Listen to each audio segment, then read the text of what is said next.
Welcome back to Friar Talk. For today's episode, we're basically going to be doing kind of a player profile on CJ Abrams, the next man up after the Fernando Tatis injury. And there's a few things, CJ has been looking really good in camp. He's bulked up. Isaac had an article up earlier before when we were talking about it, so maybe we'll share that a little later. But just looking at CJ Abrams, if you guys don't know much about him, he is a shortstop. He is 6'2", was 185 pounds before spring training. This year, he's only 21 years old. He is younger than me. Isaac, I don't know your exact birthday, but I also believe he's younger than you, which is pretty crazy to think about. But this guy is the number 6 prospect in the MLB right now. He was drafted 6 overall. He's a lefty. He throws righty, and he is one of the fastest players in the MLB.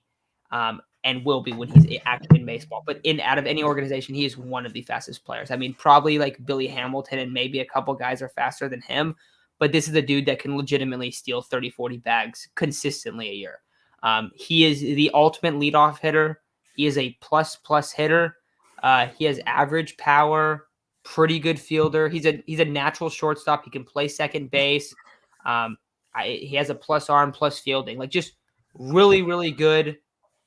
He doesn't get the credit to be a 5-tool player because of the power, but Isaac's going to get into that in a second here. That's something that it looks like he might be developing. So you're looking at a potential 5-tool player that will likely be replacing Fernando Tatis over the first 60 games of the year. So Isaac, you want to get into just the spring training reports on CJ Abrams and how he's been looking? Yeah, so quoting MLB.com, our farm director, Riley Westman, said that CJ Abrams is getting more physical. He's adding weight. With the addition of weight, his speed times are still getting better. His strength numbers are going up. So everything in that aspect, strength and speed, going up. Everything's looking better than it already did. Bat to ball has been awesome. Now, a lot of people were saying how he's just a contact hitter. That's all he'll ever be.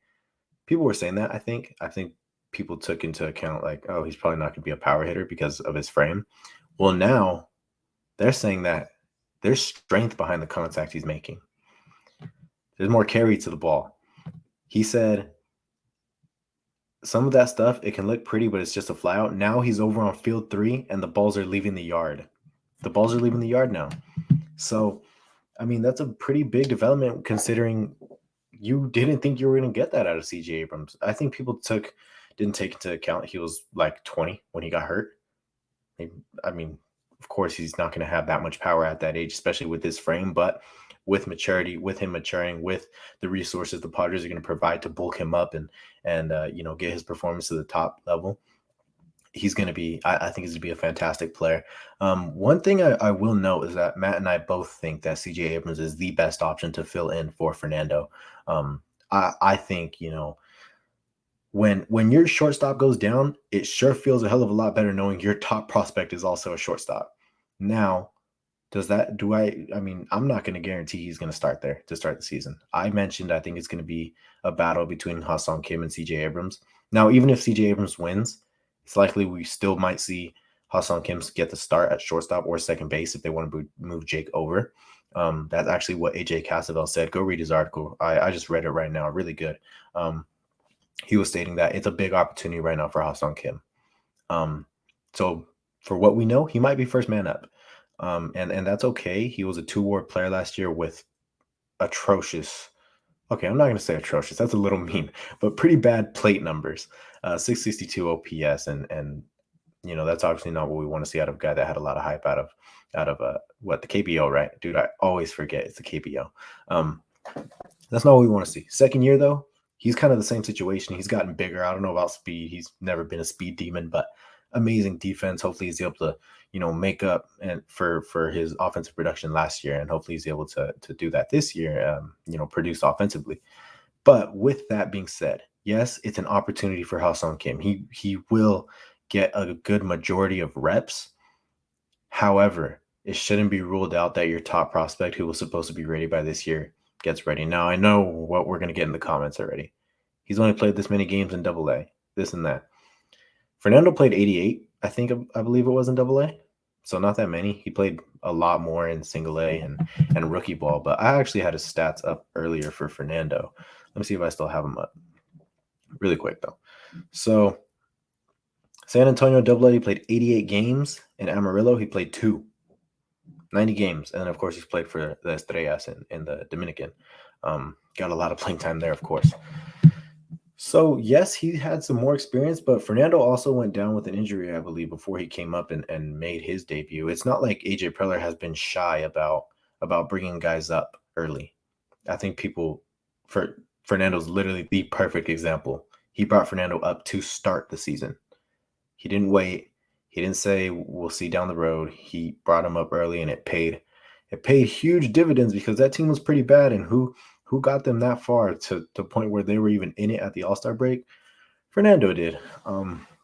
So I don't think it should be ruled out that CJ Abrams will potentially be the starting shortstop. Maybe not in the first month, but after that, if Ha-Seong Kim's not producing, he probably will be. I still think it's going to be a spring training battle, though. I mean, even if CJ Abrams wins, Ha-Seong Kim still will probably get the spot, but that's also saying like maybe I don't know if they eliminated. I need to read the full new CBA, but at the same time, maybe CJ Abrams does need a couple more games down there, and if he shows he's a baller in spring training the way he did the first time, then yeah, he's ready. Bob Melvin said, we got Ha-Seong Kim last year for a reason, and he's going to be put to the test now. And he's excited to get him those opportunities. And he said, we'll see about CJ Abrams down the road. Of course, he's going to say that because Ha-Seong Kim originally on the depth chart is the first man up. That is the first thing that's gonna come to mind. And we've talked about it before. Matt and I were talking about it before we started recording. Managers are never going to say the truth. I think they rarely ever say the truth. Regarding trade rumors, regarding how they talk about their players, they're never going to tell the truth. So on the depth chart, if Ha-Seong Kim is above, is the next man up, he's going to say it's going to be Ha-Seong Kim, regardless. But performance tells all. Performance is the biggest story here. Who performs better in spring training? Who looks better? Who looks like they can take over Fernando's role? And nobody's going to replicate Fernando's productivity. Nobody. But who's going to come closest to it? I think if you look at it from a player standpoint, the speed belongs to CJ Abrams. That goes CJ Abrams' way. The defense, of course, that goes Kim's way. We don't know about the plate. We don't know about the plate because CJ Abrams doesn't have any major league reps at the plate. So regarding the player I mean, I know we're supposed to just talk about CJ Abrams and how good of a player he is. He's an amazing player. We've seen him go from home to third. He hit a right center field gapper to the fence, and he was already at third by the time the ball was barely getting to the cutoff. That's how fast he is. And now the power is finally starting to come in, supposedly. Not going to take every word for it. We know those reports that, this guy's in the best shape of his life. Those happen every offseason. So I'm going to take it with a grain of salt with the power, but it's really good to hear, of course. And what's another thing? Contact's always going to be there. We've seen in spring training, we've seen his minor league numbers some clips where he's really, really, really good at taking the ball where it's pitched. So if it's pitched outside, he'll take it the other way. He'll ball pitch inside, he'll take it. He'll pull it. Like, he's really, really good with that. He's a really good gap-to-gap hitter. And that's what Jake is. Jake is a really good gap-to-gap hitter, I feel like. So that's another thing that's really good about CJ Abrams. I just think everything is good about CJ Abrams, man. I'm really excited for CJ. And regarding the swagger, though, I think every team needs it. I really do think every team needs to have some sort of swagger to, I don't know. I've always been a fan of it. You always get more publicity in the media when your team has swagger. You need the energy, man. Yeah, you need energy. You get more publicity in the media. Teams, I don't know. You're just liked more. It's just more electric. The fans vibe with that swagger, and I think the players play, based off the fans' energy and based off their own energy. I mean, CJ rocks those chains and all that kind of stuff too, just like Fernando does. So I don't know if he has as much swag because Fernando's got it, man. But I just think, I think CJ Abrams is somebody that could help give this team a jolt if he's able to produce the way I think he will. Yeah, I'm with you there. I mean, I think that one thing that we kind of, I don't know if we disagree necessarily, but I think that when you're saying like it's going to be Kim versus Abrams, I think it's more of Abram. I think there's definitely like a factor of that of like, okay, who's the main guy that's going to be on the field? But I also think that something that's going to be in play is how much is Cronenworth going to play at first? Is he going to play at first a lot? Is he going to play at first against all lefties? And then maybe you have CJ and you have Kim at second and short. If that's the case, also I would like to add, I think that Kim should play shortstop if they're both on the field consistently. Ha-Seong Kim is one of the better defensive players in the league already. Last year he was amazing. He was really, and when you bring that up, he even had a couple like just errors early on in the year when you could tell he's kind of getting into the feel of it. I remember there was one like where he went up and he like just like lost the ball, like he got like stuck on the ground and like kind of lost it and just like didn't get a throw off, and he just looked like so frustrated that he had that error. But once he got comfortable, he was ridiculous. He was ridiculous at second. He was ridiculous at third and short. But he's extremely rangy, even though he's not that fast. And of course, having Fernando at shortstop, he's the most rangy shortstop I think there is in the league. But you have Kim at short and you have Abrams at second, and you have that speed, that athleticism at second base to go along with an amazing fielder, a very, very elite fielder.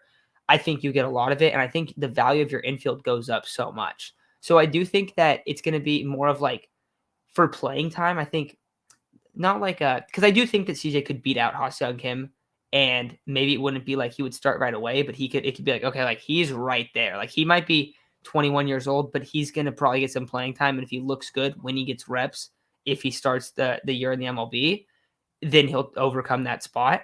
But I do think that it's likely that we can see, more of like, Abrams, where are you at? Oh, you're ready to play in the bigs? Okay, we're gonna find a spot for you. Hey, Hosmer, you have not played well enough, and you're going to be benched or you're going to be put in a DH spot a lot more than maybe you were expecting to. And I think ultimately that's going to make the Padres better too. So it is interesting when you look at their situation, just because I think Ha-Seong Kim is inevitably going to be just the backup infielder at second, third, and short, which is a good thing, especially when you bring up Fernando's had so many injuries. We can move Cronenworth to first. Like there's so many different things you can do there. You want to give Manny a couple DH days because it doesn't look like the Padres are going to sign a DH. At least I wouldn't expect them to. Maybe they will, but I do think that's definitely in play where you have him just kind of pop it in the infield all the time, and then that also gives him a somewhat routine amount of at bats, because I know that was definitely an issue last year where it's hard to develop a guy when he's just on the bench all the time. It doesn't really work out too well. And when we saw Ha-Seong Kim play for a while, he started heating up after he had like 15, 20 games played consecutively. So I think that'll be a big factor in how this plays out. But CJ Abrams, he's a top 5, top 10 prospect wherever you have him. I think he's a 5-tool player. Maybe not elite power, but he definitely demonstrates enough. And if you look at his frame, he's so skinny, or he was so skinny. He's bulking up a lot. And Isaac, one of the things that you said was that he has gained like 15 pounds since the end of last year, that's a pretty decent amount of weight.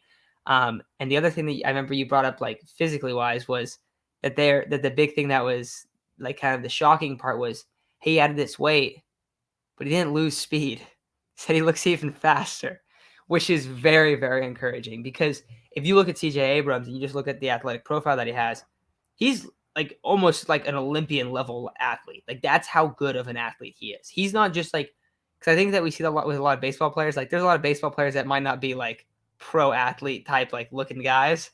CJ Abrams looks the part. Like, and that's how Fernando is too. That's how some of these guys are. But for CJ Abrams to come in and just to show like, hey, I bulked up and I'm still like, I can still be a leadoff hitter and I can give you some more pop potentially. That's huge for the Padres, and that could help them a lot. Now this season, that could help them a lot this year. So we're gonna see what he's got.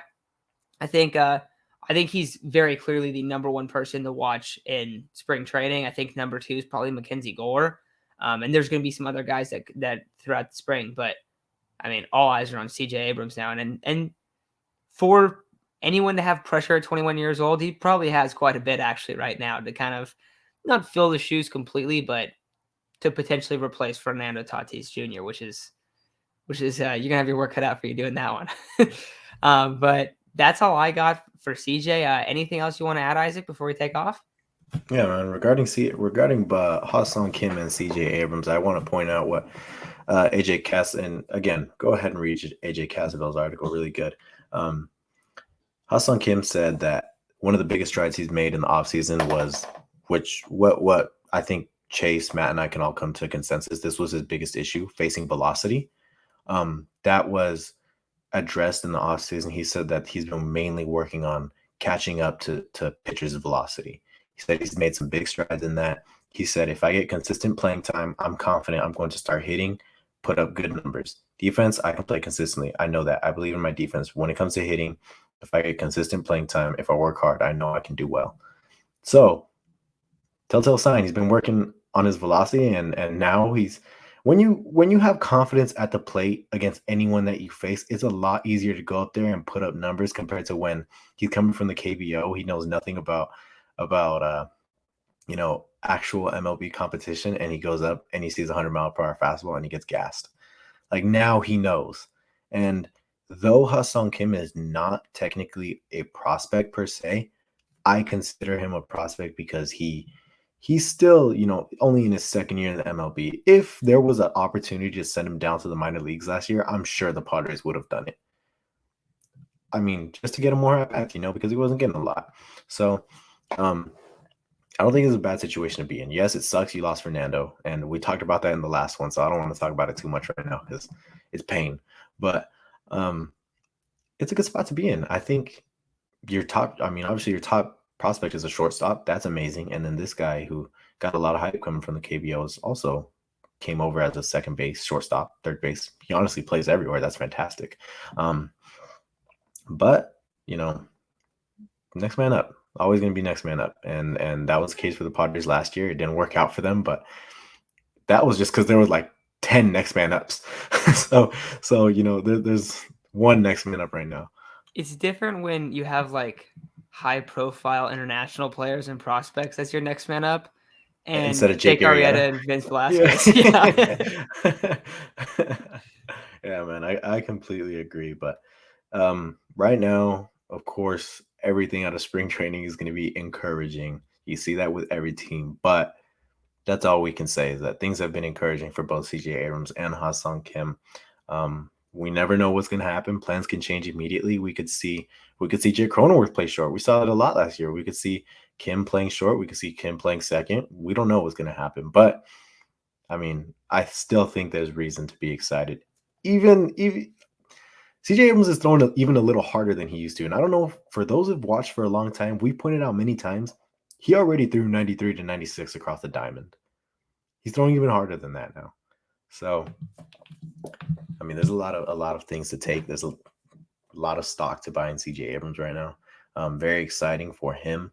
I just still think this is a good team, and I really think if CJ Abrams pans out, then this team's still going to be electric to go watch. I know it's hard, even for me.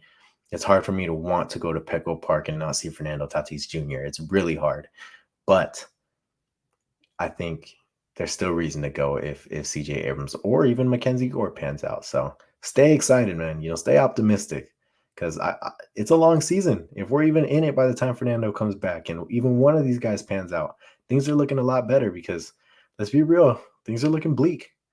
You have Eric Hosmer, you got Will Myers on the books. That is already bleak in itself. You haven't signed anyone. That feels bad. I mean, you see teams going out and making upgrades, and we're not, and that sucks. But the best kind of upgrade is your in-house options if those pan out. Absolutely.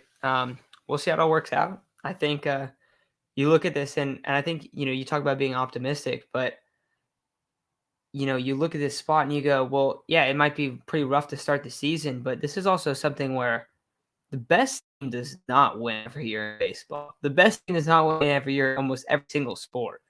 It's about getting to the playoffs, and it's about getting hot at the right time.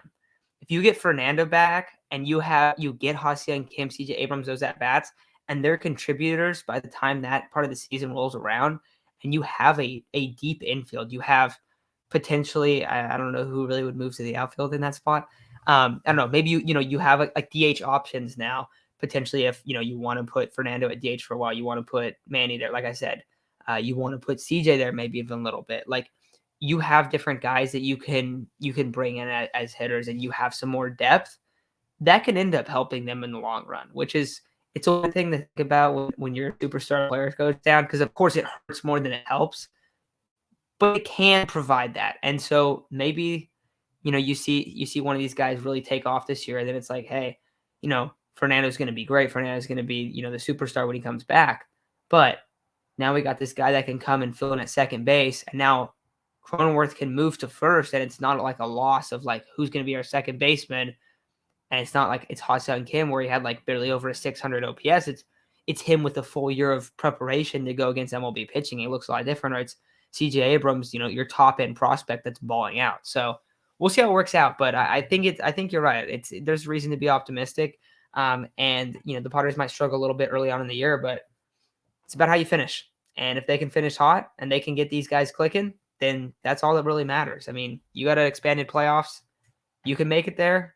You can hit a run, and you can end up winning something. So next man up for these guys, and hopefully CJ and Ha-Seong can ball out, and hopefully it's a competition of not one guy who's been better. It's been kind of rough. Hopefully it's like these guys are both balling out, and we're gonna have to get them both playing time, because it could very well be that case. So hopefully that's how it works out. But I think that's the thing to watch for this spring training, which is going to be very exciting. So with all that said, thank you guys for listening, and we'll bring you guys Padres baseball stuff tomorrow.